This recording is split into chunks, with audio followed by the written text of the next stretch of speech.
This video is in response to my post on the Qualtrics community site, creating a single survey for a series of responses from different respondents.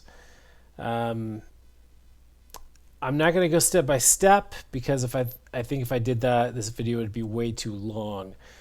But I do want to walk you through the survey that I've created here and how this works. So hopefully this makes sense, and when you pair it up with my post, it should work for you. I think there's been a couple changes to Qualtrics since the post, and again, hopefully you can get it to work once you see this video and read the post. But I have a really simple survey right here. All we're doing is we're asking for your favorite color, your name, and we ask to enter the email of the person who needs to approve. You may or may not need this. It just depends on if the same person is the approver every time. Then you can just set that email up in the workflow. But in this case, I wanted to have the example of, okay, we're dynamically asking for an approver. In order to create this survey, you need to know a couple things. You need to know how to create display logic, and you also need to know how embedded data works. So we have our block of questions for our survey.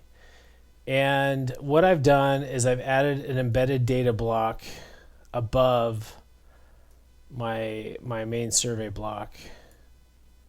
I can move this above, there we go. And I'm going to trigger the second time around on this survey off of an embedded data called approver. This embedded data, you can call whatever you want. This embedded data field, I typically just call it approver. And it's going to pull the value from the URL. And when you come back the second time around, you're basically going to do some display logic off of this embedded data field. So what I just did there is creating the embedded data, and just got to make sure that it's in the URL. We'll take a look at that, and then that embedded data gets set, and then it's ready to go when you reach the question block. I'm not going to apply this just in case I did something incorrect. I want to make sure that the survey works when we do a test. Yeah, let's go ahead and leave.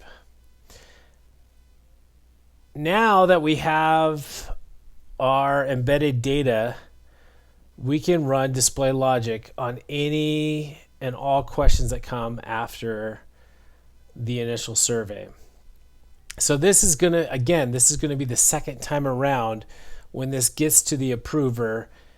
Any questions that you need to run or any blocks, a block of questions, you can work off of this embedded data for display logic. So if I look at the display logic here, if the embedded data is equal to 1, show this. So we're going to make sure that when this survey gets to the approver, that embedded data field equals 1. So they will see this. Now let's check out, and we need to grab a link. So you're going to need to send the survey a couple times and grab the link. The link is available under Actions. You're going to want the retake response link, not the retake as new response, because that will clear out any response data. So I want the retake response link, and if I copy that, I'm just going to paste it in my browser. Yep, I got it. All right. So this is the part that tells it whether it's going to be a response from scratch or not. This is the response ID. We're going to replace that in the link in the email from the workflow. And then this is the survey ID. Together, this is the link that we're going to need. Plus, we need to add approver at the end of it. So if we just pretend like we had the link with the right response dynamic field here, all we need to do is do ampersand, no spaces, ampersand approver equal to 1. We'll take a look at that. And I've already approved this survey response, so that's why it already has that. If approver was anything other than 1, you can see you're not gonna see the approver information. So approver equals to 1. That's going to show us the whole thing as if we had never approved this, but the approver sees the email. So this is the link that we want. So I'm going to keep this handy here. Let's go to the workflows. All right, so I already have a workflow created.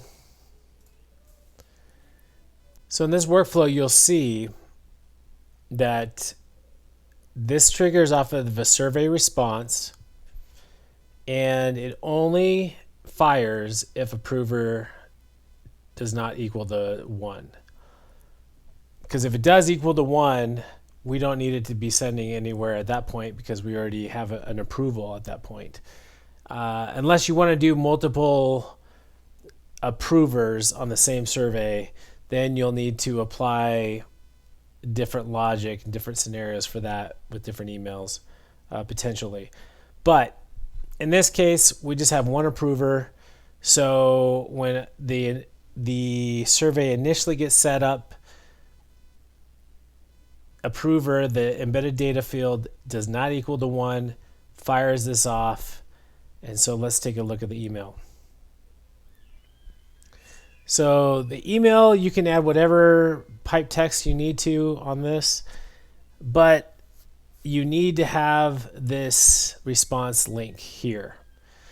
So what we need to do is make sure that the survey response ID is the same. So you'll see this survey response is the same as my link here.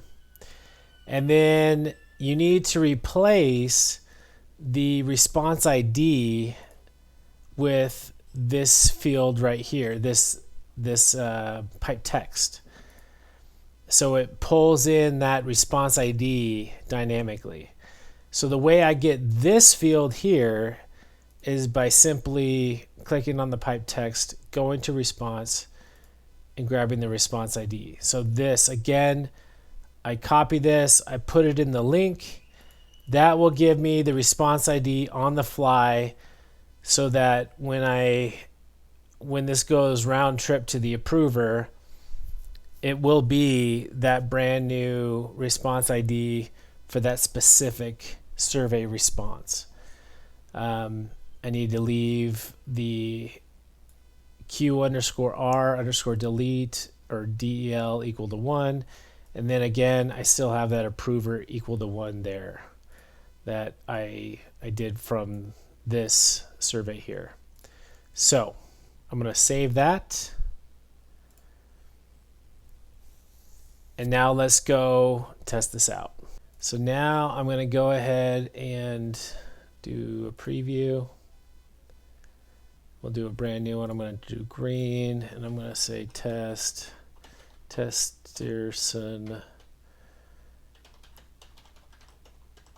I'm going to use an email address that I can get to. All right. So here's the latest and greatest email right here.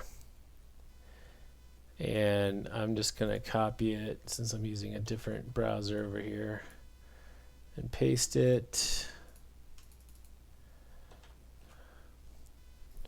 So now you see the green, Testerson, so it brings in the data from before.